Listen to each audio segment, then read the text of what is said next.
মনিবের দরবারে উচ্চ কণ্ঠে সকলে পড়েনি আলহামদুলিল্লাহ। আল্লাহ পাকের দরবারে শুকরিয়া জানাইতেই হয়। যে সময় আজকের এই মাহফিলে আমরা হাজির হয়েছি, তামাম বিশ্বে করোনার তাণ্ডব চলতেছে। আমরা প্রতিদিন খবরে শুনতে পাই আল্লাহ পাকের বান্দা, আল্লাহ পাকের বান্দি তারা এই দুনিয়া ছেড়ে চলে যাচ্ছেন, আক্রান্ত হচ্ছেন। এমন একটা সময়ে আজকের এই মাহফিলে আমরা হাজির হতে পেরে নিশ্চয়ই আমরা নিজেদেরকে ধন্য মনে করছি। এই জন্য মহব্বতে উচ্চ কণ্ঠে আবারও সকলে পড়েনি আলহামদুলিল্লাহ। আল্লাহ তাআলা আমাদেরকে ভালো রেখেছেন। দীর্ঘ আজকে কয়েকটি মাস, 8 থেকে 9 মাসের মতো হলো এই করোনা এসেছে। আমরা দেখেছি শিক্ষা প্রতিষ্ঠান এখনো বন্ধ, সবকিছু সীমিত আকারে অনলাইনে হচ্ছে। এমন একটা অবস্থায় আজকের মাহফিল অনুষ্ঠিত হচ্ছে।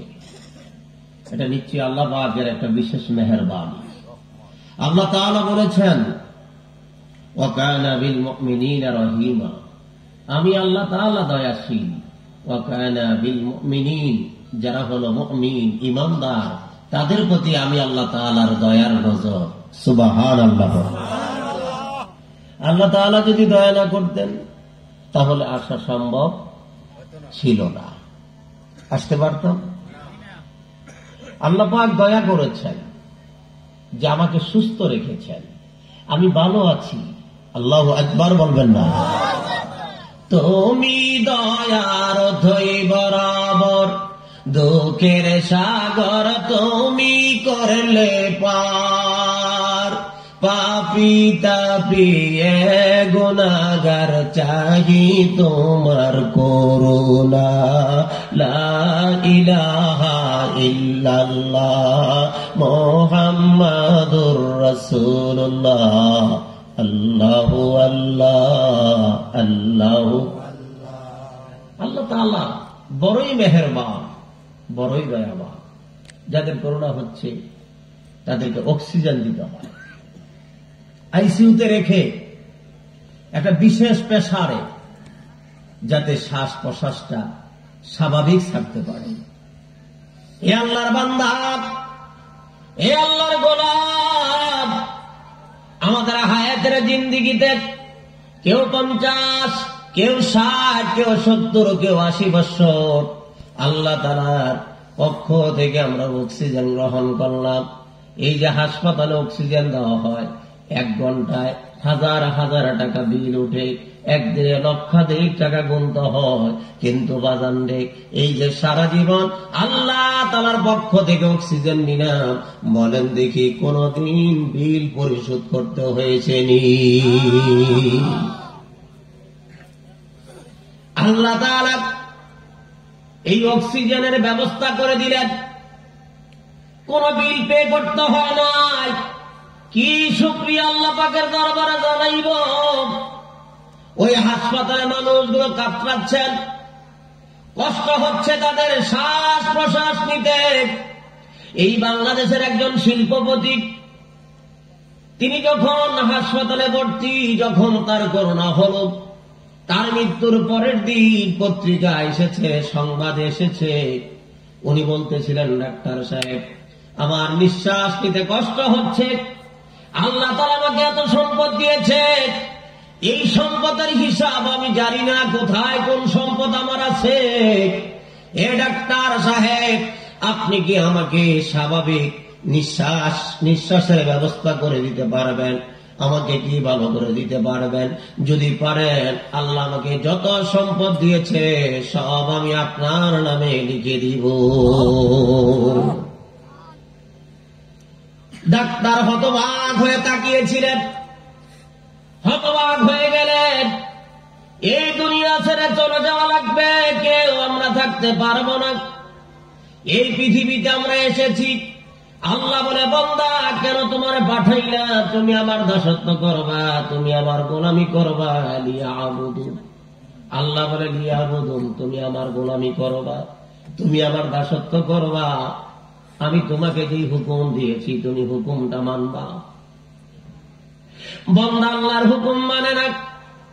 আল্লাহ বলে, বান্দারে, যখন তুমি সীমা লঙ্ঘন করেছ, সীমা যখন অতিক্রম করেছ, আমি আল্লাহর দয়ার নজর চলে গিয়েছে, গুসার নজর তোমার উপর পড়ে গেছে।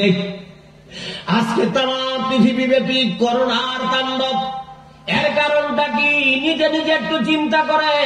এই বিশ্বে মানুষের মধ্যে মিথ্যা কথার প্রতিযোগিতা হয়, যেরকম ঠিক কিনা? এই পৃথিবীতে খারাপ কাজের প্রতিযোগিতা হয়, ভালো কাজের প্রতিযোগিতা হয় না। সমাজের মধ্যে ভালো মানুষের দাম নাই, আল্লাহ মানুষের দাম নাই, দিনদার মানুষের দাম নাই, ইমানদার মানুষের দাম নাই। বাজান রে, তখন আল্লাহ তাআলা রহমতের নজরটা বান্দার উপর থেকে উঠে গেছে। আল্লাহর গোসার নজর যখন বান্দার উপরে পড়ে গেল, আল্লাহ তাআলা এমন একটা রোগ ছেড়ে দিলেন, এই রোগের নাম বিজ্ঞানীরা আবিষ্কার করে পেল। সব রোগের মুকুট নাম হলো করোনা। কিন্তু করোনা হয়, এই চিকিৎসা এখনো পর্যন্ত বের হয় না। শোনা যাচ্ছে টিকা বের হবে, এই টিকা দিলে মানুষ ভালো হবে, কিন্তু টিকার দাম কত হবে এখনো নির্ধারণ করা হয় না। অথচ দেখেন, এর চাইতে কঠিন রোগ, একজন মানুষের যখন জ্বর হয়ে যায়, শরীরে যখন তাপমাত্রা বেড়ে যায়, আল্লাহ তাআলার পক্ষ থেকে যখন হুকুম হয়, 1 টাকা দামের একটা নাপা খাওয়ার পরে তার জ্বর ভালো হয়ে যায়। আল্লাহু আকবার। 1 টাকার নাপা খাইলেন, ভালো হয়ে গেল। ফুড পয়জন হয়েছে, পেট খারাপ হয়ে গেছে, এবার একটা ফ্রাজিল ট্যাবলেট খেলেন, আপনার পেট খারাপ ভালো হয়ে গেল। একটু চিন্তা করে দেখেন, কত কঠিন কঠিন রোগ আল্লাহ ভালো করে দিলেন। যেই রোগগুলো আপনার আমার নিয়ন্ত্রণের বাইরে, ভালো হওয়ার কথা আল্লাহ ভালো করে দিলেন। আল্লাহ বলে, বান্দা, এ বান্দা, যে রোগগুলো দিয়েছিলাম সব রোগের ঔষধ আমি আল্লাহ ভালো তৈরি করে দিয়েছি। আমি আল্লাহ যখন দয়া করলাম, হুকুম যখন দিলাম ওই ঔষধের উপরে, তখন তার কার্যক্ষমতা বেড়ে গেল। কিন্তু বান্দারে, তুমি এতই আধুনিক হয়ে গেছো, আধুনিক হয়ে আমি আল্লাহকে অস্বীকার করো, আধুনিক হয়ে আমি আল্লাহর হুকুম অমান্য করো। এই কারণে আমি আল্লাহর গোসার নজর করোনা নামক এই মহামারী দিলাম। ঔষধ আবিষ্কার করতে পারবা না, তামাম পৃথিবী একসাথে অচল করে হয়ে গেছে, যেরকম ঠিক কিনা? তামাম পৃথিবী স্থবির হয়ে গেছে। একটি নাম করোনা, একটি নাম, একটি আতঙ্কের নাম। মা বাচ্চাকে ঘর থেকে বের হইতে দেয় না, সন্তান বাবাকে ঘর থেকে বের হইতে দেয় না। বাবা, তুমি বৃদ্ধ মানুষ, তোমার করোনা হতে পারে। বাচ্চাকে স্কুলে দিবে না, বলে তোমার করোনা হতে পারে। এই যে একটি আতঙ্ক, এই পৃথিবী ব্যাপী, এর কারণটা কি? একটা বার চিন্তা করে দেখেন। নামাজ আমরা ঠিকই পড়ি, আল্লাহর হুকুম আকিমুস সালাত, কিন্তু মিথ্যা কথা ছাড়ি না। আল্লাহ বলে, ইন্নাস সালাতা তানহা, নিশ্চয়ই যারা সালাত কায়েম করেছেন, নিশ্চয়ই যারা নামাজ পড়েছেন, ইন্নাস সালাতা তানহা আনিল ফাহশাই ওয়াল মুনকার, নামাজ পড়ার কারণে সমস্ত বুরাই কাজ থেকে, মন্দ কাজ থেকে তাকে বিরত রাখবে। কিন্তু নামাজ পড়লাম, নামাজের সংখ্যা কিন্তু সমাজে কম না, কপালে দাগ পড়ে গেছে, কিন্তু আমি মিথ্যা কথা ছাড়তে পারি নাই, চুগলখড়ি ছাড়তে পারি নাই, গীবত ছাড়তে পারি নাই, পরচর্চা ছাড়তে পারি নাই, পরনিন্দা ছাড়তে পারি নাই, ওজনে কম দেওয়ার ঠকানো ছাড়তে পারি নাই। এ বাজার, আল্লাহ কয়, তুমি শুধু লোক দেখানো সেজদা আমি আল্লাহর দাও, আর বাকি সব জায়গায় তুমি নাফরমানি করো। অতএব আমি আল্লাহ এমন একটা রোগ তোমার উপরে চাপাই দিব, যে রোগের নাম জীবনে শোনো নাই। বিজ্ঞানীরা কয় রোগটার নাম হলো করোনা। সব রোগের মুকুট আমি আল্লাহ তাআলা দিলাম। যতক্ষণ পর্যন্ত সঠিক জায়গায় ফিরে না আসবা, ততক্ষণ পর্যন্ত বিজ্ঞানীরা ঔষধ বানাবে, কিন্তু কার্যক্ষমতা হবে না। যখন তুমি ফিরে আসবা তোমার মালিকের কাছে, তখন আমি আল্লাহ হুকুম দিয়ে দিলে এই করোনা নামক রোগের ঔষধ 1 টাকায় মিলবে। আল্লাহু আকবার। যেমন জ্বর ভালো হয়ে যায় 1 টাকায়, এই করোনা 1 টাকায় ভালো হবে, একটা সময় আসবে, কিন্তু দয়া লাগবে কার? আর একটু জোরে কন, আল্লাহ তাআলার দয়া ছাড়া এই করোনা ভালো হবে না। কিন্তু আমরা আল্লাহ পাকের নাফরমানিতে লিপ্ত। আল্লাহ বলে লিয়াবুদু, আমি কেন তোমারে বানাইছি, ওয়ামা খালাকুতুল জিন্না ওয়াল ইনসা ইল্লা লিয়াবুদুন। তুমি আমার ইবাদত করবা, দাসত্ব করবা, গোলামি করবা, এই জন্য আমি তোমারে বানাইছি।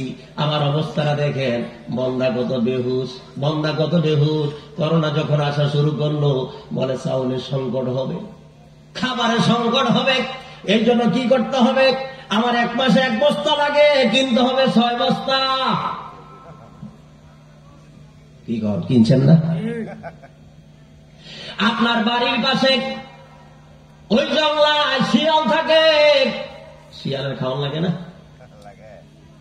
লাগেনি? কয় বস্তা কিনছে? আপনার বাড়িতে বিড়াল থাকে, আপনার বাড়িতে কুকুর থাকে, সে তো খাবার জমা করে রাখে নাই। কিন্তু আমাকে আল্লাহ আশরাফুল মাখলুকাত বানাইলেন, সৃষ্টির সেরা বানাইলেন। আল্লাহ তাআলা সৃষ্টির সেরা বানাইছে, কিন্তু আমি তো মানুষ, আমার মধ্যে সবর নাই, আমার মধ্যে ধৈর্য নাই। আল্লাহ তাআলা কুরআনুল কারীমের মধ্যে বলেছেন, ইন্নাল্লাহা মা'আস সাবিরিন, যারা সবর করবে নিশ্চয়ই আমি আল্লাহ তাদের সাথে থাকব। আল্লাহ অন্য জায়গায় বলেন অবাশশিরিস সাবিরিন, যারা সবর করবেন আমি আল্লাহ পুরস্কার দিব। আল্লাহু আকবার। পুরস্কারটা কেমনে দিবে? তুমি চাইল বেশি কিনো নাই, তোমার এই চাইলের মধ্যে আমি বরকত দিয়া দিব। 1 বস্তার চাউল দিয়া তুমি 1 মাস খাও, আমি আল্লাহ বরকত দিয়া দিব, 1 বস্তা 2 মাস যাবে। আরো জোরে কর না, আল্লাহ পারে কিনা? তুমি রহমান, তুমি মেহেরবান, তুমি রহমান, তুমি মেহেরবান। অন্ধ গাহে না যেন তোমারি গুণগান, বুঝে বুঝে না তব শান। তুমি রহমান, তুমি মেহেরবান, তুমি রহমান, তুমি মেহেরবান। আল্লাহ বলে বান্দা, আমি তোমার আশরাফুল মাখলুকাত বানাইলাম, সৃষ্টির সেরা করে আমি তোমারে বানাইলাম। আমি যখন তোমারে বানাইছি, এই সৃষ্টির মধ্যে সবচাইতে সুন্দর করে তোমারে বানাইছি। লাকাদ খালাকনাল ইনসানা ফি আহসানি তাকবীম। আল্লাহ বলে বান্দারে, এ বান্দা আমি তোমারে সুন্দর করে বানাইছি। আমি আল্লাহ তাআলার মায়া দিয়া, দয়া দিয়া তোমারে সুন্দর করে বানাইলাম। সুবহানাল্লাহ, সুবহানাল্লাহ। এই সুন্দর মানুষগুলো কি করে শোনেন, লবণ ছাড়া কি ভাত খাওয়া যায়? হায় হায়, লবণ নাকি সংকট হইব, এই জন্য বস্তার বস্তা কিনা লাগবো। এ বাজার দেখেন মানুষ কত বেহুশ, তার ভিতরে কোনো সবর নাই, ভিতরে কোনো ধৈর্য নাই। লবণ কেনার জন্য মানুষ পাগল হয়ে গেল, যে এখানে 1 মাসে 1 কেজি লবণ লাগে, 1 বস্তা কিনা তারপরে জমা করছে। আল্লাহ কয় তুমি তো নাফরমানি করলা, তুমি আমার উপরে তাওয়াক্কুল থাকতে পারলা না। হে বান্দা, রিজিকের মালিক আমি আল্লাহ। আল্লাহু খায়রুর রাজিকিন।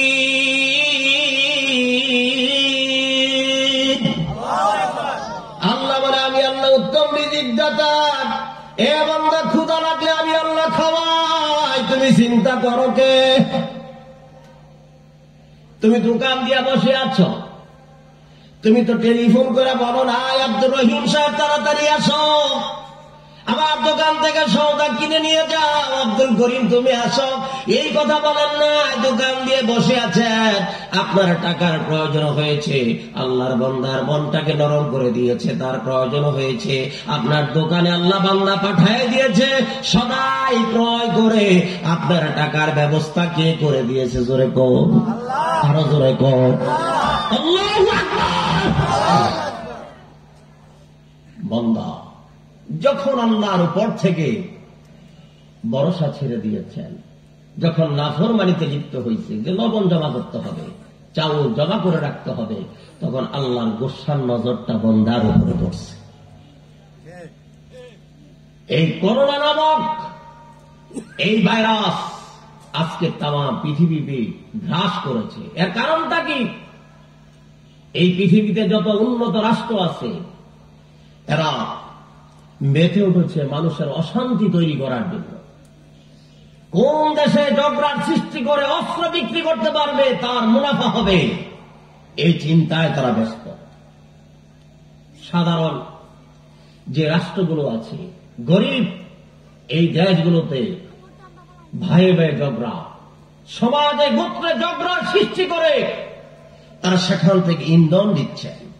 যখন তামাম পৃথিবীব্যাপী যখন এই অশান্তির আগুন যখন জ্বলতেছে, তখন আল্লাহর গোসার আগুন জ্বলতেছে। যেরকম ঠিক কিনা? আল্লাহ বলেছে, বান্দা কিমুস সালাত, নামাজ পড়া যেমনি করে ফরজ, ওয়াতুজ যাকাত, যাকাত আদায় করা যেমনি করে ফরজ, কুতিবা আলাইকুমুস সিয়াম, মাহে রমাদানে রোজা রাখা যেমনি করে ফরজ, একইভাবে প্রত্যেকটা মুসলমান ঐক্যবদ্ধ হওয়া আমি আল্লাহ ফরজ বিধান করে দিয়েছি। সুবহানাল্লাহ। ওয়াতাসিমু বিহাবলিল্লাহি জামিয়া ওয়া লা তাফাররাকু, তোমরা বিচ্ছিন্ন হও না, বিক্ষিপ্ত হও না, তোমরা ঐক্যবদ্ধ হও। ঐক্যবদ্ধ হয়ে আমার রজ্জুকে তোমরা শক্ত করে ধরে রাখো। এখন আমাদের এই সমাজে বলেন দেখি, মুসলমানরা ঐক্যবদ্ধ আছে? দল হলো 3-36টা। আমরা বিভিন্ন দলে গোত্রে বিভক্ত হয়ে গেছি। আল্লাহ রাসূল বলে গেছেন, আমার উম্মতের মধ্যে 73টা ফেরকা হবে, 73টা দল হবে, ইল্লা ওয়াহিদুন মিল্লাত, একটা দল ব্যতীত 72টা দল হবে জাহান্নামী, একটা দল হবে জান্নাতি। ওই দলের পরিচয় হলো আহলে সুন্নাত ওয়াল জামাত। যেরকম মারহাবা। এই দলটি শুধু জান্নাতি হবে, আর বাকি দলগুলো হবে জাহান্নামী। আমরা তো মুসলমান বলে দাবি করি, আমরা বাবা ইব্রাহিম আলাইহিস সালামের সন্তান, মুসলমানের জাতির পিতা। মিল্লাতা আবিকুম ইব্রাহিম ওয়া সাম্মাকুমুল মুসলিমিন। মুসলমান, তোমাদের জাতির পিতার নাম সাইয়্যিদিনা বাবা ইব্রাহিম আলাইহিস সালাম, আর উনি তোমাদের নাম রেখেছে মুসলমান। আমরা মুসলমান হইলাম। কেমন মুসলমান? আত্মসমর্পণ করতে পারলাম না আল্লাহ পাকের দরবারে। আল্লাহ তাআলা মহব্বত কইরা সুন্দর করে আমাদের বানাইছে, আমরা কষ্টে থাকি। এইটা কি আল্লাহ তাআলা কখনো চায়নি? একটু জোরে কোন। যদি এইটা আল্লাহ তাআলা না চায়, তাহলে আমি কেন বেসবর হয়ে গেলাম? কেন আমার মধ্যে সবর নাই? কেন চাউল কিনার প্রতিযোগিতায় নেমে গেলাম? লবণ কিনার প্রতিযোগিতায় আমি কেন নেমে গেলাম? কেন আমি সবর এখতিয়ার করতে পারলাম না? সৃষ্টি করেছেন আল্লাহ, আমাকে বানাইছে আল্লাহ তাআলা, আল্লাহ তাআলা আমাকে খাওয়াই রাখবে। আল্লাহ বলে, হুয়ার রাজ্জাকু যুল কুওয়াতিল মাতিন, নিরঙ্কুর ভাবে একক ভাবে আমি আল্লাহ রিজিকের মালিক। আমার ইচ্ছা হইলে কাউরে বেশি দেই, ইচ্ছা হইলে কম দেই, মন চাইলে বেশি দেই, মন চাইলে কম দেই। আমি যদি কাউরে বাড়ায় দেই, কেউ কমাইতে পারবে না, কাউরে কমাই দিলে মিছিল কইরা বাড়াইতে পারবে না। সুবহানাল্লাহ বলে। এই কথা যখন বান্দা শোনে, তখন বান্দার ঈমানটা তাজা হয়। ঈমানটা কি হয়? তাজা হয়। বান্দা না জানার কারণে বান্দা অধৈর্য হয়ে গেছে। হায় হায়, কেমনে বেঁচে থাকবো? প্রতিযোগিতায় মানুষ নেমে গেছে, জমা করতে হবে। এই জমা করে রাখাটা, এটা ইসলাম অনুমোদন করে না। জমা কতদিন করতে পারবেন? এখানে আল্লাহ রাসূল বলেছে, তুমি জমা করবে, কিন্তু 40 দিন সর্বোচ্চ।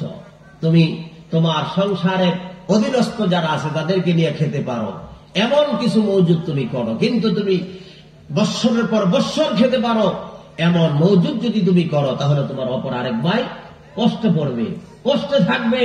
একজন মুসলমান হিসাবে এটা কখনো কাম্য হতে পারে না। কিন্তু আমি মুসলমান, আমার পাশের বাড়ি মুসলমানের সাথে সম্পর্ক রাখতে পারলাম না, অথচ আল্লাহ বলেছেন যে তুমি পরস্পর বিচ্ছিন্ন হয়েও না, বিক্ষিপ্ত হয়েও না, তোমরা ঐক্যবদ্ধ হও।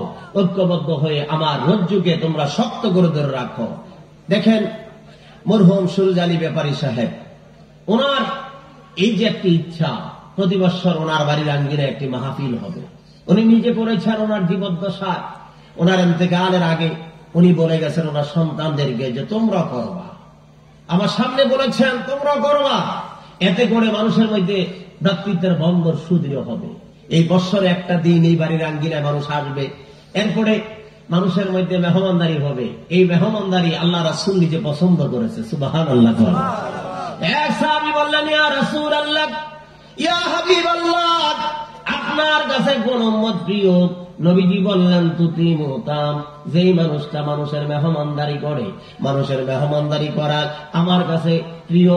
আল্লাহ রাসূল পছন্দ করেছে মানুষকে খাওয়ানো, মানুষকে আপ্যায়ন করা, মানুষ আসলে তাকে বসতে দেওয়া, এইটা নবী পছন্দ করেছে। আমি মুসলমান হয়ে আমার পছন্দ করা দরকার আছে না নাই? এই ব্যাপারী সাহেবের মধ্যে এই আদর্শটা, নবীর আদর্শটা ছিল, আমার নবীর সুন্নত ছিল। উনি চেষ্টা করেছেন আমার সন্তানেরা ব্যবসা বাণিজ্য করে, তারাও এইভাবে মানুষকে দাওয়াত দিয়ে খাওয়াবে। এই করোনাকালীন সময়েও দেখেন সাহস করে তারা এই বাড়ির আঙ্গিনায় মাহফিলটা করেছেন। এটা মূলত একটা ইসালে সাওয়াব মাহফিল, একটা দোয়ার অনুষ্ঠান। আপনারা জানেন ব্যাপারী সাহেব চলে যাওয়ার পরে ওনার সহধর্মিনী, ওনার স্ত্রীও চলে গেছে। আমরা শুনতে পেরেছি গত কয়েক মাস আগে তাজুল ইসলামের একটা ছোট্ট ছেলে পানিতে পড়ে শাহাদাত বরণ করেছে। ইন্না লিল্লাহি ওয়া ইন্না ইলাইহি রাজিউন। বাবার সামনে থেকে সন্তান চলে যাওয়া, এটা বাবার জন্য কত বড় বোঝা, কত বেদনাদায়ক। যেই বাবা সন্তান হারাইছে সে ছাড়া কেউ বুঝে। 12 বছর পূর্ণ হয় নাই, কয়েকদিন বাকি ছিল। এই সন্তানটা সে আল্লাহ পাকের দরবারে চলে গেল। এখানে সবর এখতিয়ার করা ছাড়া আর কোন পথ নাই।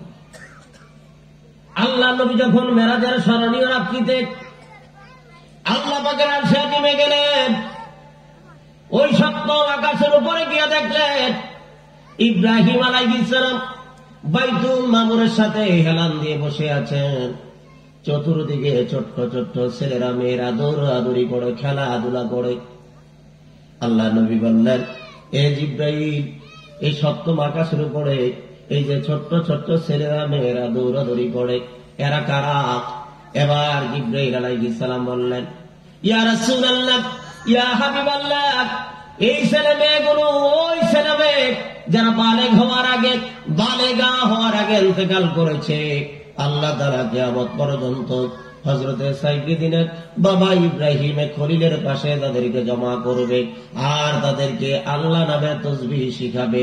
এই জন্য কারো ছোট্টকালে যদি সন্তান এই দুনিয়া থেকে বিদায় নিয়ে চলে যায়, যদি আল্লাহ তাআলা নিয়ে যায়, হাই হুতাশ করা যাবে না, সবরে জামিন করতে হবে। সবরে জামিন যদি করতে পারে, ওই সন্তানের উসিলায় আল্লাহ তাআলা মা বাবা সহ আপনজনদের নাজাতের ব্যবস্থা করে দিবে। আল্লাহ যেন সইবার ক্ষমতা দেয়, বলেন আমিন। বাবার মন কাঁদে, চাচার মন কাঁদে, মার মন কাঁদে। এটা কাঁদাটা স্বাভাবিক, তার কারণ এত কষ্ট করে সন্তানকে লালন পালন করে। বাবা খায় না, সন্তানকে খাওয়ায়। বাবা ভালো পোশাকটা পরে না, সন্তানকে ভালো পোশাকটা পরায়। এটা হলো বাবার খাসলত, ঠিক কিনা? সেই বাবার কাছ থেকে এই 11.5 বছর পরে 12 বছরের একটা অপ্রাপ্ত বয়স্ক বাচ্চা যদি চলে যায়, এটা কষ্টকর, অনেক কষ্টকর, কিন্তু তারপর সইতে হবে। দেখেন আমার নবীজিকে আল্লাহ তাআলা 2টি পুত্র সন্তান দান করেছিলেন। যেরকম কয়টা? 2টা পুত্র সন্তান আমার নবীকে আল্লাহ দান করেছিলেন। অপ্রাপ্ত বয়স্কে আল্লাহ তাআলা আমার নবীজির 2 সন্তানকে আবার নিয়ে গেলেন। এখানে অনেক কিছু আছে বুঝবার। যিনি দুধের হালাল পয়গম্বর, যিনি হা বললে হালাল, না বললে হারাম, যিনি যাহা বলেন তাহাই আল্লাহ দরবারে কবুল হয়, ওই দুজাহানের নবী আল্লাহ তাআলা সন্তানকে নিয়ে আবার নবীকে আল্লাহ পরীক্ষা করলেন। তা আমরা সেই নবীর উম্মত, আল্লাহ আমাদেরকে পরীক্ষা করবেন কি করবেন না? যিনি আল্লাহ পাকের পথে বেশি অগ্রসর হবেন তাকে তত বেশি পরীক্ষা দিতে হবে। যেখানে যাবেন সেখানেই পরীক্ষা হবে। আপনি স্কুলে পড়েন, মাদ্রাসায় পড়েন, বাৎসরিক পরীক্ষা, আপনার 6 মাসের পরীক্ষা, 3 মাসের পরীক্ষা দেওয়া লাগে কি লাগে না? পরীক্ষার পরে উত্তীর্ণ হলে আপনাকে উপরে উঠানো হবে। আপনি যখন ভালো কোনো চাকরি নিবেন সেখানেও পরীক্ষা দেওয়া লাগে। আপনি কোন পীরের দরবারে যাইবেন সেইখানেও পরীক্ষা লাগবে। কি লাগবে কি লাগবে না? নাকি পরীক্ষা ছাড়াই আপনি নিয়ামত পাইবেন? আমরা এখানে যারা আছি তারা বিভিন্ন পীরের মুরিদ। আমার একটা ঘটনা মনে পড়ে গেছে যে একটা অলির দরবারে একজন আল্লাহর বান্দা 12 বছর খেদমত করেছে। খেদমত করার পরে আল্লাহ পাকের ওলি তাকে বিদায় দিয়েছে। বিদায় দেওয়ার পরে আল্লাহর ওলি বললেন, বাবা আমি তোমারে কি দিব? 12টি বছর আমার কদমে খেদমত করেছ, আমি তোমার একটা স্যান্ডেল দিলাম। স্যান্ডেল ছিলেননি, একটা পুরান একটা ছিঁড়া স্যান্ডেল আল্লাহর ওলি আইনা মুরিদের হাতে দিয়া গো, বাবা এইটা আমি তোমারে দিলাম। সুবহানাল্লাহ বলবেন না? বলেন দেখি, এরকম স্যান্ডেল পাইলে মনটা কি খুশি হইব না বেজার হইব? মনে মনে এরম বকাই বক্তাছে হুজুরে, যে এই হুজুর তো কিছু দিতে পারলই না, শেষ পর্যন্ত আমার কপালে স্যান্ডেল দিল। এই স্যান্ডেল নিয়ে রওনা দিলেন।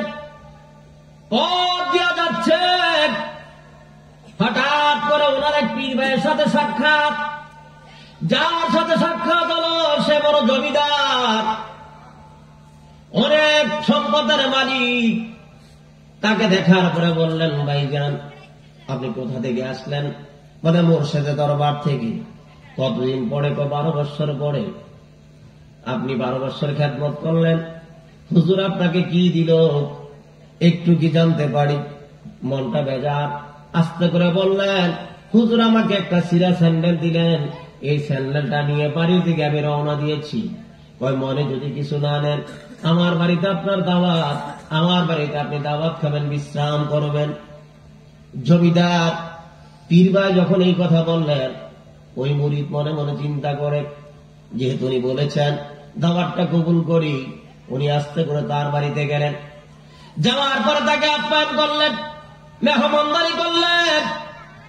আপ্যায়ন মেহমানদারি করার পরে এবার জমিদার ওই পীর ভাই বলতেছে, ভাইজান 12 বছর খেদমত করে হুজুরের দরবার থেকে আপনি একটা ছিঁড়া স্যান্ডেল পাইলেন। এই ছিঁড়া স্যান্ডেলটা আপনি যদি আমাকে দেন, যদি আপনি আমাকে দেন আমি নিব, তবে কত দেওয়া লাগবে আপনি বলবেন। এইবার ওই মুরিদ বলতেছে, একটা ছিঁড়া স্যান্ডেলের মূল্যই বা কত? বাজারে বন্দরে এটা তো বিক্রি হবে না, কিন্তু আপনি নিতে চান। আপনি যদি নেন, আপনার যদি প্রয়োজন মনে হয় আপনি নিতে পারেন, তবে আপনি যাহা দিবেন তাহাই আমি নিব। জমিদার জাকের ভাই বললেন, যদিও স্যান্ডেলের কোনো মূল্য নাই, কিন্তু 12 বছরের পরিশ্রমের ফসল। আল্লাহু আকবার। 12 বছরের পরিশ্রমের ফসল। আজকে সুরুজ আলী ব্যাপারী এই বাগান সাজায় থিয়া গেছে, এটা একদিন 2 দিনের পরিশ্রমের ফসল না। তার আপন মুর্শিদের কদমে তার যুগের পর যুগ খেদমত। আমি দেখেছি যখনই বসতেন উনি ওনার পীরের কথা বলতেন, ওই দরবারের গুণগান করতেন। ওনার ভিতরে আপন মুর্শিদের মহব্বতে ভরপুর ছিল। আল্লাহু আকবার বলে। আপন মুর্শিদের বিরুদ্ধে কেউ বললে সে খেপে যাইত, রাগান্বিত হয়ে যেত, সহ্য করতে পারত না। আমার পীরকে সে মন্দ বলবে, আমি তার রুহানি সন্তান হয়ে আমি ছেড়ে দিব। এটা আপন মুর্শিদের মহব্বতের বহিঃপ্রকাশ, ঠিক কিনা? জমিদার জাকের ভাই বললেন, আপনার 12 বছরের খেদমতের ফসল আপনি আমাকে দিবেন, মূল্যটা বললে ভালো হয়। এইবার ওই জাকের ভাই বললেন, না না আমি বলবো না, আপনার যা মন চায় আমাকে দিতে পারেন, যাহা পাইব তাহাই আমার জন্য যথেষ্ট। জমিদার জাকের ভাই ভিতরে চলে গেলেন। বিবিকে ডেকে বললেন, আলমারি থেকে টাকা বের করো, 70টা তোরা বের করো, 70,000 টাকা। আল্লাহু আকবার। 70,000 টাকা নেন। এইবার 12 বছর আপনার মুর্শিদে যে খেদমত করেছে তার হাতে দিলেন। দেওয়ার পরে বলতেছি, এই টাকাগুলো আপনি রাখেন, আপনাকে দিলাম, তবে যাওয়ার সময় আপনার নিরাপত্তার অভাব হইতে পারে, এতগুলো টাকা নিয়ে বাড়িতে যাইবেন, এই কারণে আমি আপনাকে 4 জন গার্ড দিয়ে দিব। আপনাকে গার্ড দিয়ে যাতে করে ছিনতাইকারী এই টাকাগুলো নিয়ে যাইতে না পারে, আপনাকে নিরাপদে বাড়িতে পৌঁছাই দিবে, গার্ডের ব্যবস্থা করে দিব। জাকার ভাই মনে মনে চিন্তা করে, নিশ্চয়ই আমাকে কোন বিপদে ফেলাইবার জন্য এতগুলো টাকা দিয়েছে। এইবার জমিদার জাকের বললেন, না না, আপনাকে বিপদে ফেলাইবার জন্য দেই নাই, সামান্য মূল্য আমি দিয়েছি 70,000 টাকা, এটা কিছু না। আল্লাহ আমাকে অনেক সম্পদের মালিক বানাইছে, আমি আপনাকে এটা দিলাম, আপনি গ্রহণ করেন, আর বাড়ি পর্যন্ত পৌঁছে দেওয়ার ব্যবস্থা আমি করে দিব। 4 জন সাথী সাথে দিয়া গার্ড দিয়া তাদেরকে বললেন, যাও যাও, 10,000 টাকা দিয়া তার ঘর বানায় দিবা, আর 60,000 টাকা দিয়া তার জমিদারি কিনা দিবা। 60,000 টাকা দিয়ে জমিদারি মানে জমি জমা কিনা দিবা, আর 10,000 টাকা দিয়ে ঘর বানায় দিবা, সে বাদশাহী হালতে থাকবে। এই হুকুম মাথায় নিয়ে এইবার বাড়ি থেকে রওনা দিলেন। তার বাড়ি পর্যন্ত গিয়ে ঠিকই 10,000 টাকা দিয়া ঘর ক্রয় করে দিলেন, আর 60,000 টাকা দিয়া জমিদারি ক্রয় করে দিলেন। এইবার দুনিয়ার বাদশাহী করে জমিদারের হালতে 12 বছর খেদমত করে একটা সিরা স্যান্ডেল বিক্রি কইরা 70,000 টাকার মালিক হইয়া এইবার দুনিয়ার বাদশাহ ভালো ঘরের মালিক হইছে। এইবার সময় আস্তে আস্তে অতিবাহিত হইতেছে। জাকের ভাই চলে গেলেন, যিনি 70,000 টাকা দিয়া কয়টা জুতা রাখছিল জোরে কম? একটা সিরা জুতা। 2 ডইলে একটা কথা ছিল, খাওয়া দাওয়া দিতে 2 একদিন। একটা সিরা জুতা। এটা কি করলেন এইবার শোনেন। আপন মুর্শিদের কদমে যারা খেদমত করে, তরিকতপন্থী ভাইরা, আপন মুর্শিদের কদমে খেদমত কইরা কোনদিন বিফলে যায় না। মুর্শিদ বিনে খোদা মিলে না, মুর্শিদ বিনে খোদা মিলে না রে মন দেওয়ানা, মুর্শিদ বিনে খোদা মিলে না। পীর মুর্শিদের খেদমত করলে আল্লাহ রাসূল তাতে মিলে। এই কথাটি রুমির বর্ণনার মন জানো না, মুর্শিদ বিনে খোদা মিলে না, মুর্শিদ বিনে খোদা মিলে না রে মন জানো না, মুর্শিদ বিনে খোদা মিলে না। কটা জুতা হয়েছে? বাবা না সিরা? সিরা। এখন আপনারা বিভিন্ন মুর্শিদের দরবারে যান, সিরা জুতো পান নাই, খেদমত করতেছেন অনেকে, যদি দেয় দয়া করে, তবে সিরা জুতা না দিলেও তো হুকুম কিছু না কিছু দিচ্ছে। কি বলেন, দিছে কি দেয় নাই? দিছে না? এই যে হুকুমটা দিছে, এই হুকুমটাই তো সিরা জুতার মতো, পালন করে দেখেন না। এক একজনকে এক একটা হুকুম দিয়ে দিছে, আপনি পালন করেন, এটা হলো দোয়া। এটা কি দোয়া? আমাদের দুনিয়ার সাধারণ ওস্তাদের আমাদের দোয়া করে, করে কি করে না? হুজুর মাথায় হাত দিয়ে কয়, যা তোরা দোয়া করে দিলাম, তুই বড় আলেম হয়ে দিস, বলে কি বলে না? শিক্ষকে দোয়া করে, মা বাবা দোয়া করে। এই আল্লাহর ওলিদের দোয়া আল্লাহর দরবারে কবুল হয়।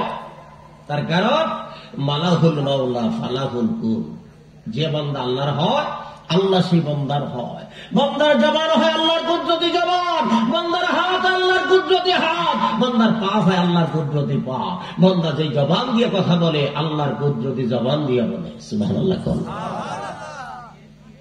যদি আল্লাহওয়ালা হয়, যদি প্রকৃত আল্লাহওয়ালা হয়, যদি তার নফস কন্ট্রোল থাকে। আর যদি তার নফস কন্ট্রোল না থাকে, যদি নফসটা দুনিয়ামুখী হয়, তাহলে হবে না। এটা বুঝবেন কিভাবে? যদি নফস কন্ট্রোল হয়ে যায়, তাহলে সে দুনিয়ার জন্য আকৃষ্ট হবে না। আপনার কাছে সে গাড়ি চাবে না, বাড়ি চাবে না, লক্ষ লক্ষ টাকা চাবে না, দুনিয়ার কিচ্ছুই চাবে না। সে শুধু আল্লাহর হস্তে আপনাকে নসিহত করবে। সুবহানাল্লাহ। আমরা তো নফসের দাসত্ব করি, আমাদের ভিতরে নফসে আম্মারা, এই নফসে আম্মারার দাসত্বে আমরা পড়ে গেছি। এই কারণে আমাকে বলেছে এই করোনার কারণে পৃথিবীতে মহামারী দেখা দিতে পারে, খাদ্যের অভাব দেখা দিতে পারে। এই জন্য তোমরা কি করো? চাল কিনে রাখো। হ্যাঁ, চাল কিনো। হায় রে, কি বস্তা যে কিনা শুরু করছে, একেবারে সংকট হয়ে গেছে বাজার। একটু চিন্তা ভাবনা করেন, একটু চিন্তা করার কথাগুলো। আজকে কেন আমরা এমন একটা ভাইরাসের কবলে পড়ে গেলাম? আমরা কেন বের হতে পারলাম না? আমরা কিন্তু এখনো নাফরমানিতে লিপ্ত, এখন আল্লাহ পাকের দাসত্বের গোলামির মধ্যে আমরা নাই। যদি আমরা আল্লাহর গোলামি, আল্লাহ পাকের দাসত্বের মধ্যে থাকতে পারতাম, নিশ্চয়ই আল্লাহ তাআলা আমাদের জন্য সব রহমতের বরকতের দরজাগুলো গদিন তুলে দিত। আল্লাহু আকবার। ইসলাম এমন একটি ধর্ম, ইন্নাদ দীনা ইনদাল্লাহিল ইসলাম, নিশ্চয়ই আল্লাহ তাআলার পক্ষ থেকে একমাত্র মনোনীত ধর্মের নাম হলো ইসলাম। ইসলাম হলো শান্তি। ইসলাম কি? শান্তি, দয়া, মায়া, উদারতা, ক্ষমা, ভালোবাসা। আল্লাহু আকবার বলবেন না? এখন দয়াও নাই, মায়াও নাই। একটা ফাঁকি গুলি করে মারলে মানুষের মধ্যে মায়া লাগে না, বলে ফাঁকি গুলি করে মারলাম, এটা খেয়ে ফেলবো। একটা মানুষ মারলে এরকম দয়া মায়া নেই। এখন মানুষের ভিতর থেকে মহব্বত চলে গেছে,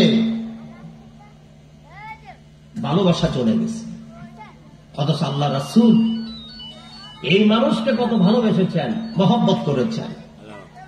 আমার ভাইয়েরা, দুজাহানের পয়গম্বর রাহমাতুল লিল আলামিন এই ইসলামের দাওয়াত দিতে গিয়ে কত কষ্ট করেছেন।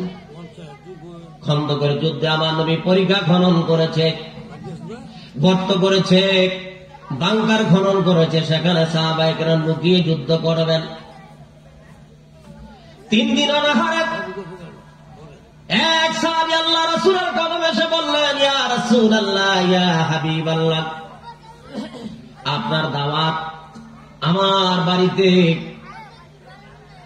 ফাদাকাবি উম্মি ইয়া রাসূলুল্লাহ, নবী গো, আমার মা বাবা আপনার কদমে কুরবান আছে, আমার বাড়িতে আপনার দাওয়াত। নবীর প্রিয় সাহাবী হযরত জাবের রাদিয়াল্লাহু তাআলা এই কথা বললেন। আল্লাহ নবী বললেন, সাহাবী রে, আমি একলা তোমার বাড়িতে দাওয়াত খাইব না, আমার সঙ্গে 3000 সাহাবী তোমার বাড়িতে যাবে। সুবহানাল্লাহ বলে। মহব্বতটা কিরকম দেখেন। আমি একলা যাইব না, কয় হাজার? 3000 সাহাবী তোমার বাড়িতে যাবে। ইয়া রাসূলুল্লাহ, ইয়া হাবিবাল্লাহ, নবী গো, আমি গরিব মানুষ, আমার ছোট্ট একটা বকরি আছে, এই বকরি জবাই করার পরে যা গোশত হবে তা দিয়ে আমি মেহমানদারি করব। আর অল্প কিছু আটা আছে, এ দিয়ে রুটি বানানো হবে, এই রুটি আর গোশত দিয়া মেহমানদারি হবে। ইয়া রাসূলুল্লাহ, এতগুলো মানুষ। আল্লাহ নবী বললেন, জাবের রে, তুমি চিন্তা করো না, বাড়িতে চলে যাও, আয়োজন করো, আমি আসতেছি। আল্লাহু আকবার করুন। ইসলাম কারে বলে? এ মুসলমান, ভালো করে শোনেন, আমরা তো চিন্তায় হয়রান হয়ে যাই। আল্লাহ নবী রাহমাতুল লিল আলামিন ওই খন্দকের ময়দান থেকে সাহাবায়ে কেরামদেরকে নিয়ে রওনা দিলেন। জাবের রাদিয়াল্লাহু তাআলা আনহুর বাড়িতে গেলেন।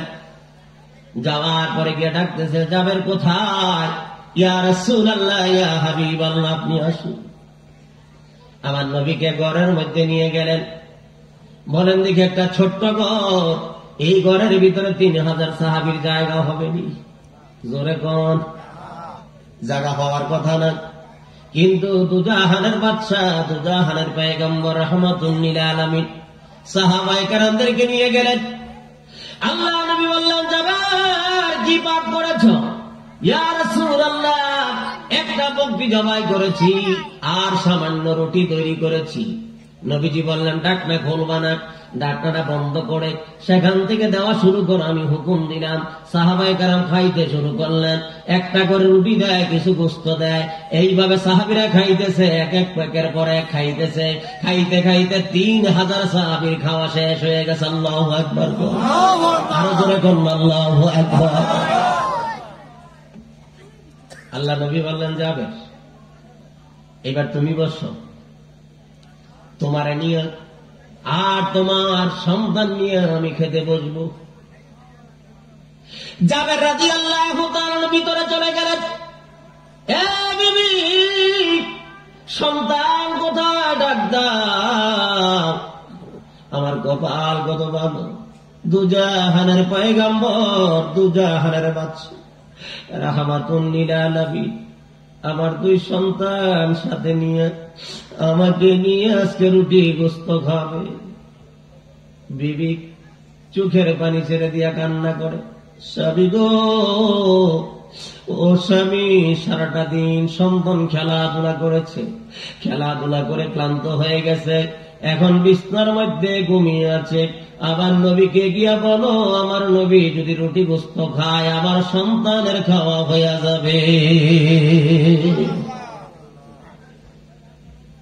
জাবের রাদিয়াল্লাহু তাআলা আনহু নবীজির কদমে চলে আসলেন।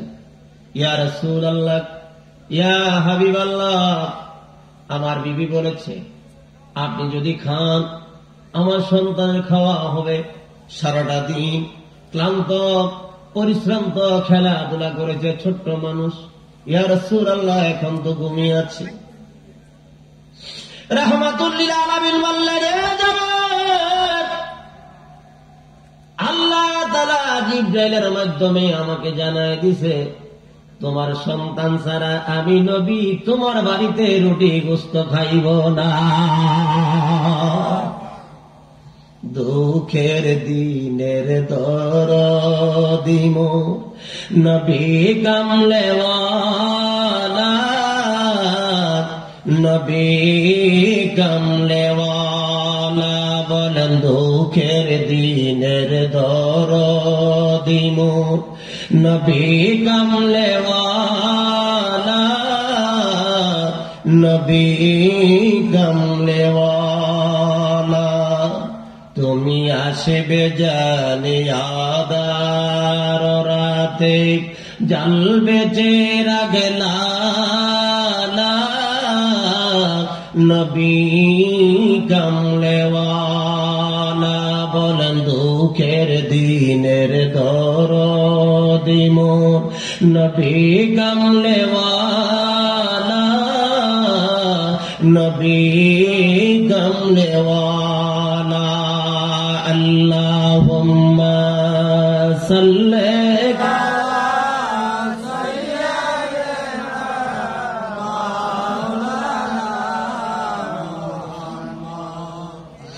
আলা আলি সাইয়্যিদিনা।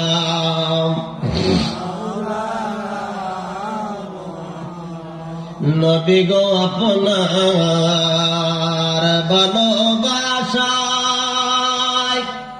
আল্লাহর ওলি হওয়া যায়।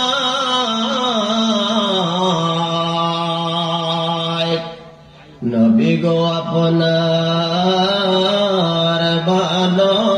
ভালোবাসায় দোজখ হারাম হইয়া যায়। আল্লাহুম্মা সাল্লি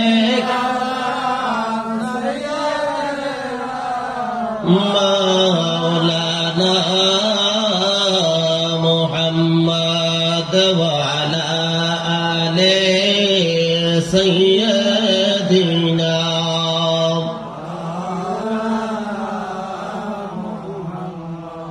আমার নবীজি বলেন, যাবে তোমার সন্তানের ডাক দাও, ঘুম থেকে উঠাও, তোমার সন্তান সাথে নিয়ে আর তোমাকে নিয়ে আমি রুটি গোস্ত খাই। আল্লাহু আকবার বলেন।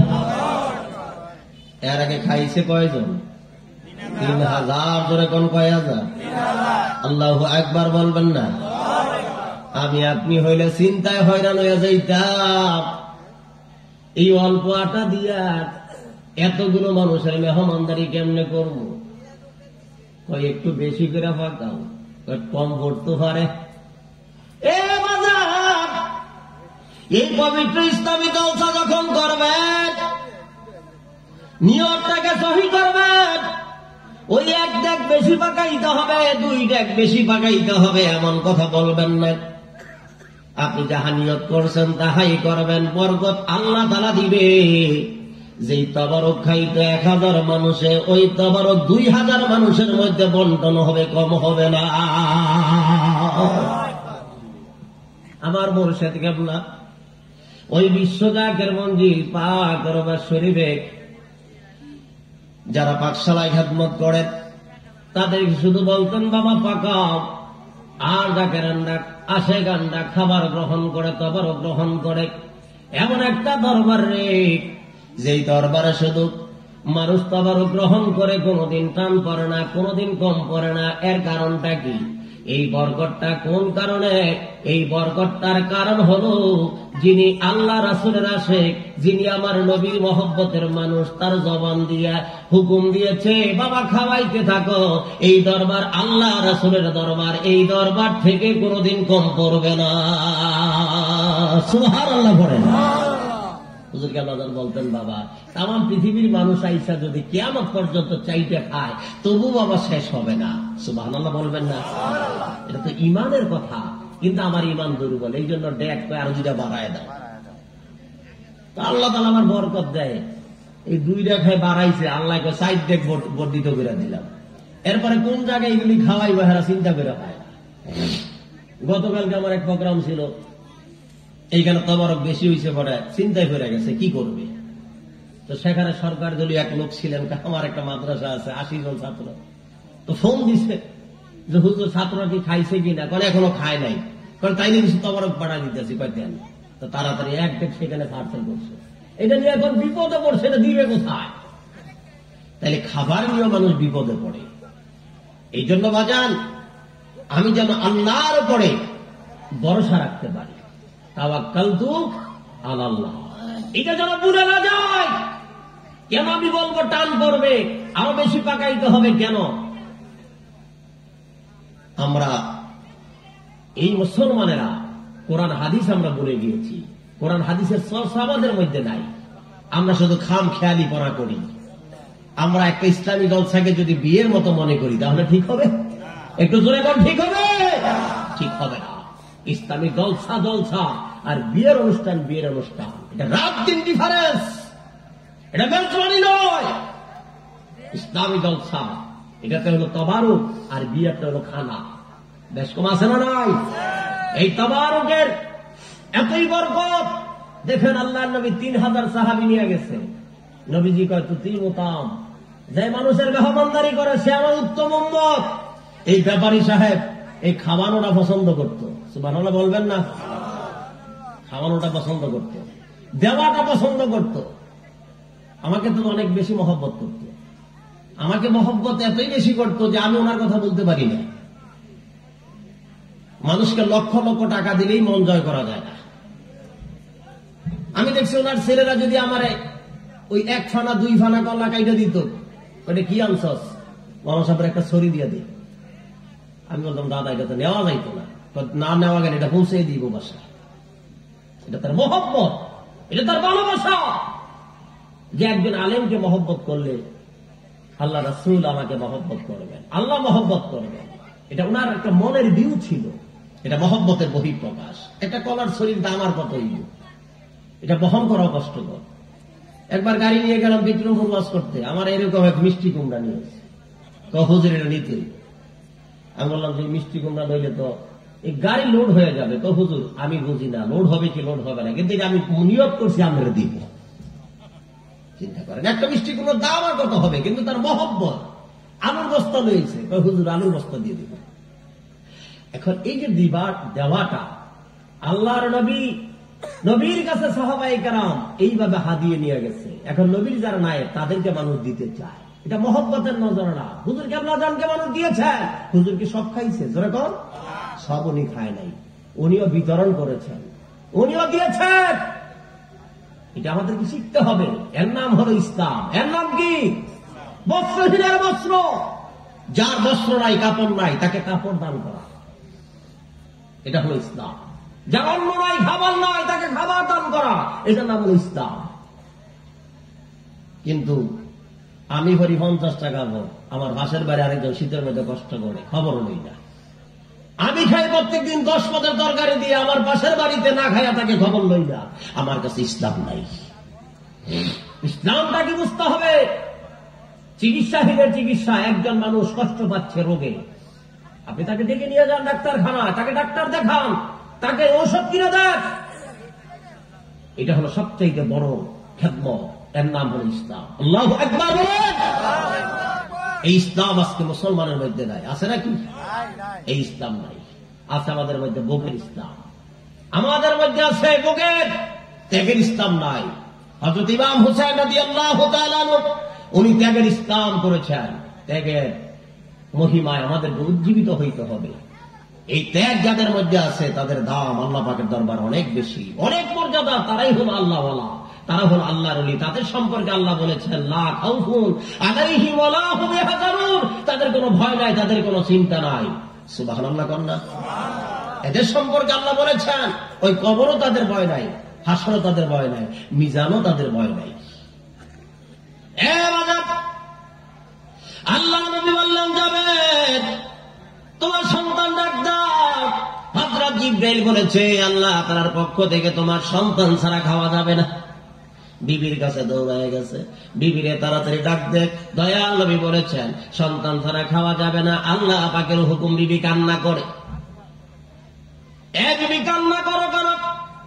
স্বামী গো, এতক্ষণ লুকোচুরি করেছিলাম, সত্য কথা বলে দে, তুমি আল্লাহর নবীর দাওয়াত দিয়া বাড়ি যখন আসলা, ওই খাসিটা যখন জবাই করলা, তখন বড় সন্তান সামনে ছিল। সন্তানটা দেখেছে তুমি ছুরি দিয়া কেমনে জবাই করেছ। ছোট সন্তান দেখে নাই। পরবর্তীতে আমার ছোট্ট ছেলের কাছে বড় ছেলে বর্ণনা করলেন আমার বাবা এইভাবে খাসি জবাই করেছে। আবার একটু দেখাও। কেমনে দেখাইব? তাই আমি একটু জমিনে শুই, তুমি ছুরিটা চালায় দাও। আল্লাহু আকবার। বড় সন্তান হাতে ছুরি লইয়া ছোট্ট ছেলেকে, ছোট্ট ভাইকে জমিনের মধ্যে শোয়াইয়া ওই বকরি জবা যখন দেখাইতে গেলেন, গলার মধ্যে ছুরিটা যখন চালাই দিছে, গলা থেকে কল্লাটা আলাদা হয়ে গেছে। গুমরানি শব্দ ভিতরে চলে গেল। মা দৌড়ে আসলেন। মা ওই দিক দিয়ে রুটি বানায়, গোস্ত তৈরি করে, আল্লাহ নবী আসবে। মা তাকায় দেখলেন সন্তান দুনিয়ায় না। এবছর মা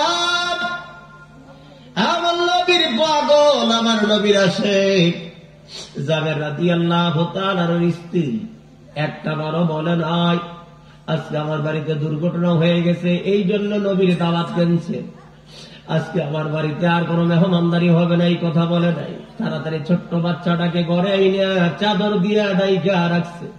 বড় ছেলে মনে করলেন আমি দুর্ঘটনা ঘটাইছি, এইবার বুঝি মা আমাকে প্রহার করবে, বাবা আমাকে মারধর করবে।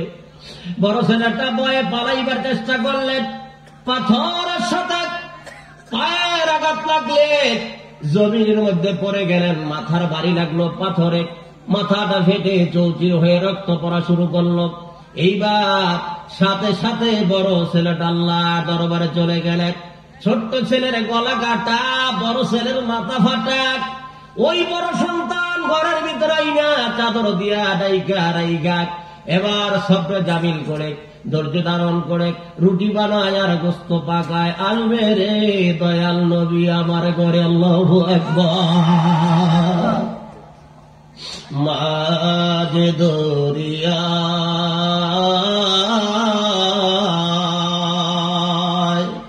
মাঝে দরিয়ায় উঠলে তুফান,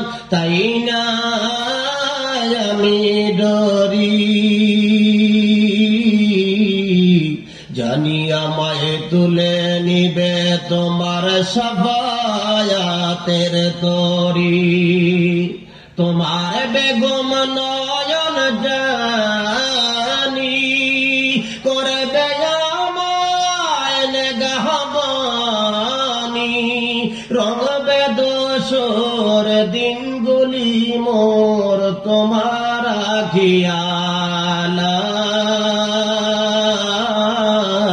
নবী কামলেওয়ালা, দুঃখের দিনের দরদি মোর নবী কামলেওয়ালা, নবী কামলেওয়ালা। মারহাবা বলেন ইয়া রাসূলুল্লাহ। বিবিরে বললেন, বিবি সন্তান দুনিয়া থেকে চলে গেছে, তুমি তো বলো নাই। স্বামী গো কেমনে বলি, তুমি নবীরে দাওয়াত দিছো। আল্লাহু আকবার। জাবের রাদিয়াল্লাহু তাআলা আনহু এবার নবীজির কদমে গেলেন, চোখের মধ্যে পানি, কান্না করে। আল্লাহ নবী বললেন, জাবের রে কি হয়েছে, কান্না করো কেন?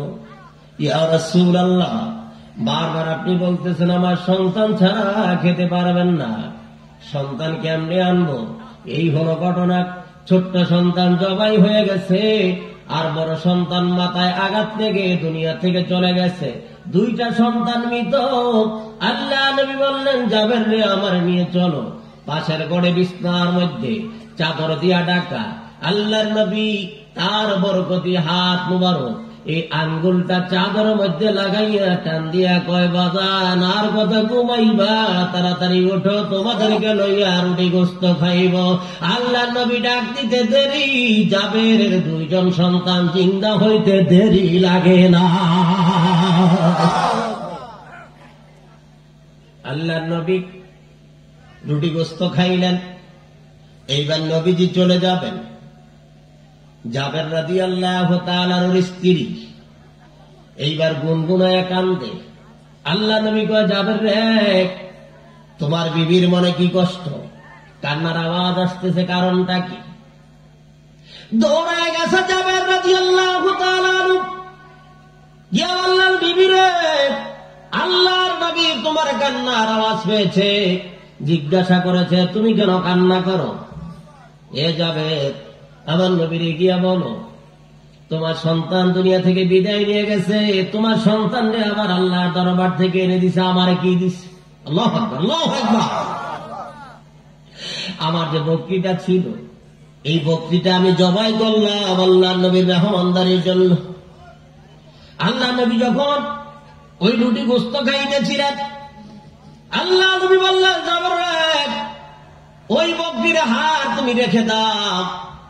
হাড়গুলো রেখে দিয়েছিলেন। এইবার আবার নবী বললেন, একটা হাড় নিয়ে আসো। একটা হাড় যখন নিয়ে আসলেন, আবার নবীজি বরকতি হাত মুবারকের মধ্যে নিয়ে এই হাতটা হাতের মধ্যে নিয়ে বললেন, এরে হাত তুমি আবার আগের মতো বকরি হইয়া যাও। আল্লাহ নবী বলতে দেরি, বকরি হইতে দেরি লাগে না।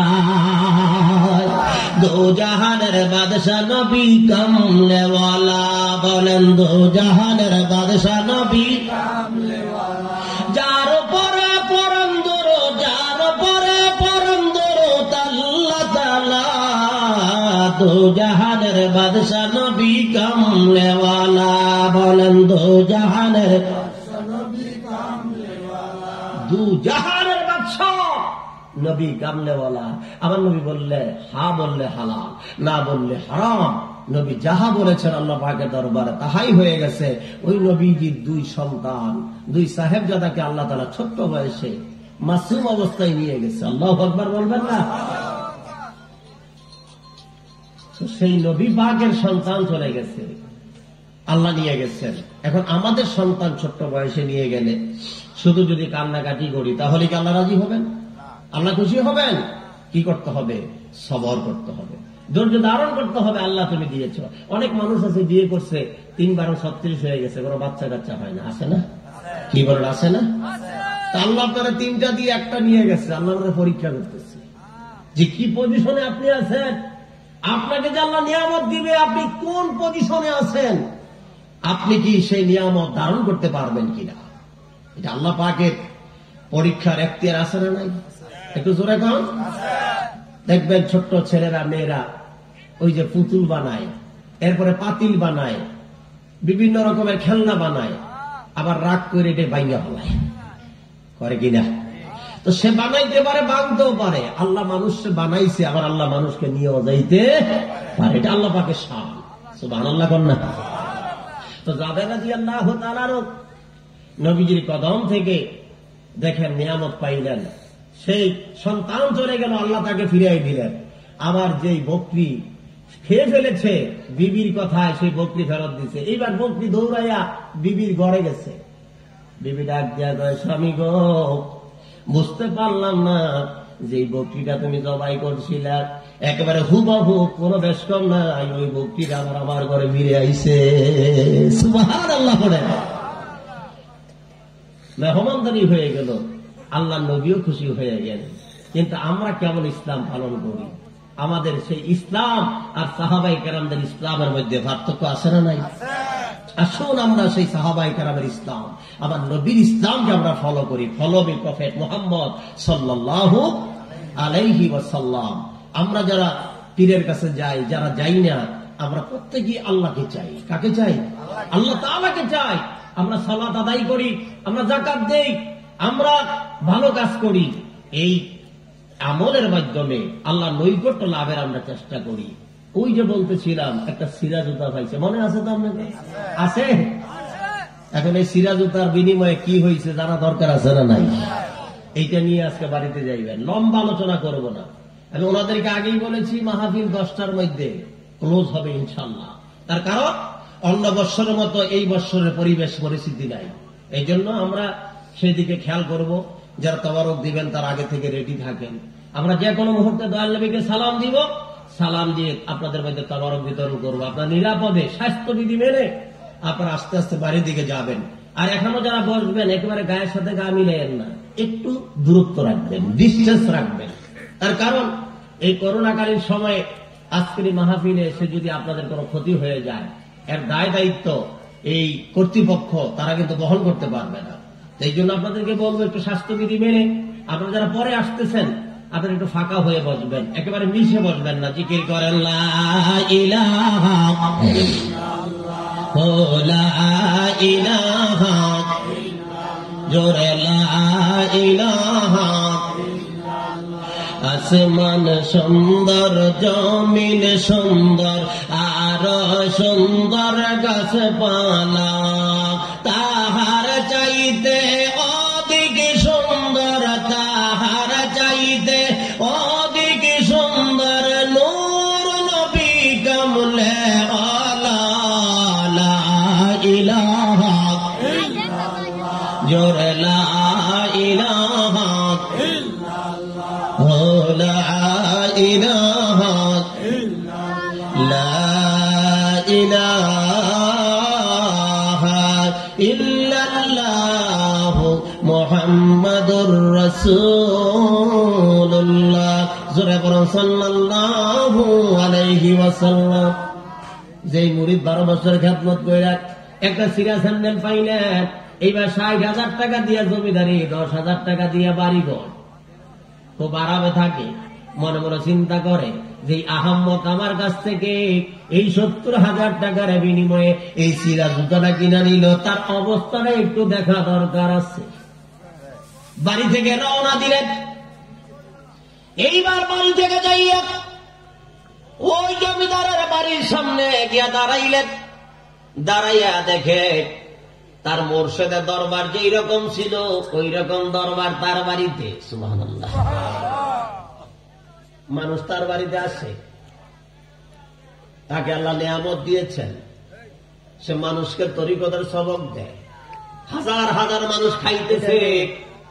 এই দৃশ্য দেখার পরে ওই জাকের ভাই, ওই জমিদার জাকের ভাইকে লক্ষ্য করে বললেন, ভাইজান, এই নিয়ামত আপনি কেমনে পাইলেন? উনি জবাব দিলেন, আপনি আমাকে একটা সিরা স্যান্ডেল দিয়েছিলেন। এই সিরা স্যান্ডেল দেওয়ার পরে মনে মনে চিন্তা করলাম আপন মুর্শিদের পক্ষ থেকে এই নজরানা আমি কেমনে রাখবো, কোথায় রাখবো চিন্তা করলাম। এইবার একটা চাদর ভালো করে ধৌত করে আতর গোলাপ লাগাইয়া এই স্যান্ডেলটা চাদর উপরে রাখছি। অতঃপর এইটা আমি বালিশের ভিতরে ঢুকাইয়া আমার মাথার কাছে নিয়ে তারপরে আমি ঘুমায়া থাকতাম। এই তাবারুকের বরকতে আল্লাহ তাআলা আপন মুর্শিদের পক্ষ থেকে আমাকে নিয়ামত দিতে শুরু করলেন। আমার এই দিলের চোখটা আস্তে আস্তে খুলে গেল। আপন মুর্শিদের ওসিলা যখন দিলের চোখ খুলে গেল, আল্লাহ তাআলা বেলায়েতের পাওয়ার আমার দান করলেন। পীরে যদি দয়া করে মুর্দা জাল তার জিন্দা হয়, অকুল সাগর মাঝে ডোবানো কবে সে যায়, অকুল সাগর মাঝে ডোবানো কবে সে যায়। মারহাবা বলেন। এবার লোকটা আফসোস করে, আহারে আমি তো বুঝতে পারি নাই, 12 বছর খেদমত করার পরে হুজুরে আমার একটা সিরা স্যান্ডেল দিল, আমার মনটা খারাপ হয়ে গেল, এই স্যান্ডেল দিয়ে কি করবো। আর এই জমিদার সে আশেক মুরিদ ছিল, সে চিন্তা করলো আল্লাহ তোমার টাকা দিছে, তো 70,000 টাকা দিয়ে কিনা রাখি, এই স্যান্ডেল কিনে এটার যত্ন কইরা তবারক হিসাবে রাইখা সে আল্লাহর পক্ষ থেকে আপন মুর্শিদের ওসিলা নিয়ামত পেয়ে গেল। সুবহানাল্লাহ। আপনাদের প্রতি আমার আহ্বান থাকবে, যারা যে পীরের দরবারে গেছেন, আপন মুর্শিদ আপনারা কিছু না কিছু দিছে, দিছে কি দেয় না? একটু জোরে কম। আমরা যারা বিশ্ব জাকের মঞ্জিলে গেছি, হুজুরকে আপনাদের আমাদেরকে দিছে কি দেয় নাই? আমাদেরকে তরিকতের আমল দিছে। জোরে কম, কি দিছে? তরিকতের আমল, 5 ওয়াক্ত নামাজ, নফল নামাজ, ফাতিহা শরীফ, মোরাকাবা, জিকির আজগার, রহমত পালন, এইটা হলো আমল দিছে। আবার হুজুরকে আপনাদের বলছে, বাবা নূহ আলাইহিস সালামের যে তরি ছিল, সেই তরির মতো একটা নিয়ামত আমি তোমাদেরকে দিব, এর নাম হলো বাবা জাকের পার্টি। মারহাবা কর না। হুজুর বলছেন, বাবা এটাকে যারা ধরে রাখবে, এই পতাকা তলে যারা থাকবে, তারা বাবা আমার পক্ষ থেকে তাওয়াজ্জু পাইতে থাকবে। মারহাবা কর। এটা কে বলে গেছেন? হুজুর কেবলা জান বলে গেছেন। এখন আমরা যারা জাকের ভাই, যদি হুজুর কেবলা যারা হুকুম না মানি, তাহলে কি আমরা দয়া পাইব? বলেন দেখি, আমরা কি মাকসুদে মঞ্জিলে বসতে পারবো? পারবো না। এই জন্য হুজুর কেবলা জানের পক্ষ থেকে যে সংগঠন আমাদেরকে উপহার দিয়ে গেছেন, আমরা এটাকে ধরে থাকবো। এরপরে বাকি কি হবে না হবে এটা তো আমাদের চিন্তা করার দরকার আছে। কি বলেন? হ্যাঁ, যে আমি ক্ষমতায় যাইব, আমার যাইতে হবে, আমার চেয়ারম্যান হইতে হবে, আমার এমপি হইতে হবে, মন্ত্রী হতে হবে, এইগুলির কথা তো হুজুর কেবলা জান বলেন নাই। বলছে? বলেন নাই। হুজুর নসিহত শরীফে লেখা গেছে, এই পার্টি ক্ষমতা কেন্দ্রিক পার্টি না, আদর্শ কেন্দ্রিক পার্টি।